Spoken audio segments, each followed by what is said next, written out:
मातरम वंदे मातरम भारत माता के भारत माता के ಚಿಕ್ಕಬಳ್ಳಾಪುರ ತಾಲೂಕು ಶಿಡ್ಲಘಟ್ಟ ನಗರದ ಸರ್ಕಲ್ನಿಂದ ಆರಂಭವಾದ ಹರ್ ತಿರಂಗಾ ಯಾತ್ರೆ ನಗರದ ಪ್ರಮುಖ ಬೀದಿಗಳಲ್ಲಿ ಸಂಚರಿಸಿತು. ಕೈಯಲ್ಲಿ ತ್ರಿವರ್ಣ ಧ್ವಜ ಹಿಡಿದು ಬಿಜೆಪಿ ಕಾರ್ಯಕರ್ತರು ದೇಶಭಕ್ತಿ ಘೋಷಣೆಗಳನ್ನ ಕೂಗುತ್ತಾ ಮೆರವಣಿಗೆಯಲ್ಲಿ ಸಾಗಿದ್ರು. ಬಳಿಕ ಮೆರವಣಿಗೆ ಬಿಜೆಪಿ ಜಿಲ್ಲಾ ಕಚೇರಿ ಮುಂಭಾಗದಲ್ಲಿ ಅಂತ್ಯಗೊಂಡಿತು.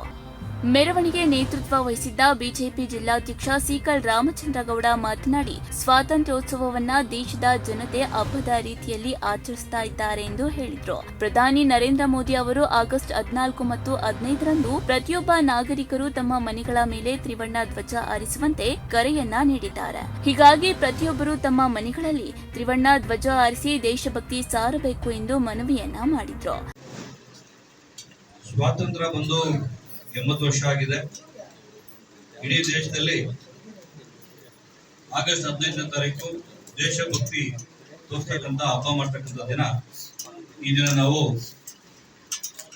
ಜಿಲ್ಲೆ ಚಿಕ್ಕಬಳ್ಳಾಪುರ ಜಿಲ್ಲಾ ವತಿಯಿಂದ ಎಲ್ಲ ನಮ್ಮ ಬಿಜೆಪಿಯ ಕಾರ್ಯಕರ್ತರು ಹಾಗೂ ದೇಶಭಕ್ತಿ ಇರ್ತಕ್ಕಂಥ ಎಲ್ಲ ನಮ್ಮ ಮುಖಂಡರು ಶಿಡ್ಲಘಟ್ಟ ಸರ್ಕಲ್ ಇಂದ ಬಿಜೆಪಿ ಪಕ್ಷ ಆಫೀಸ್ವರೆಗೂ ತಿರಂಗ ಯಾತ್ರೆಯನ್ನ ಯಶಸ್ವಿಯಾಗಿ ಇವತ್ತು ದೇಶಭಕ್ತಿ ತೋರಿಸ್ತಾ ನಾವು ಇವತ್ತು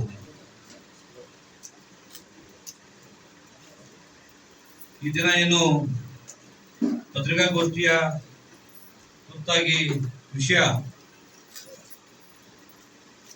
2023 ಚುನಾವಣೆ ಆದ್ಮೇಲೆ ಅತಿ ಹೆಚ್ಚು ಬಹುಮತದಿಂದ ಕಾಂಗ್ರೆಸ್ ಪಕ್ಷನ ಇಡೀ ರಾಜ್ಯ ಕೈ ಹಿಡಿದಿದೆ. ಇದೇ ವೇಳೆ ವಿಜಯನಗರ ಶಾಸಕ ಹಾಗೂ ಮಾಜಿ ಸಚಿವ ಬಿ ನಾಗೇಂದ್ರ ವಿರುದ್ಧ ಸೀಕಲ್ ರಾಮಚಂದ್ರಗೌಡ ವಾಗ್ದಾಳಿಯನ್ನ ನಡೆಸಿದ್ರು. ಇತ್ತೀಚೆಗೆ ರಚನೆಯಾದ ಸಚಿವ ಸಂಪುಟದಲ್ಲಿ ಬಿ ನಾಗೇಂದ್ರ ಅವರಿಗೆ ಮತ್ತೆ ಸ್ಥಾನ ಕಲ್ಪಿಸಿರುವುದು ಸರಿಯಲ್ಲ ಎಂದು ಆರೋಪಿಸಿದ್ರು.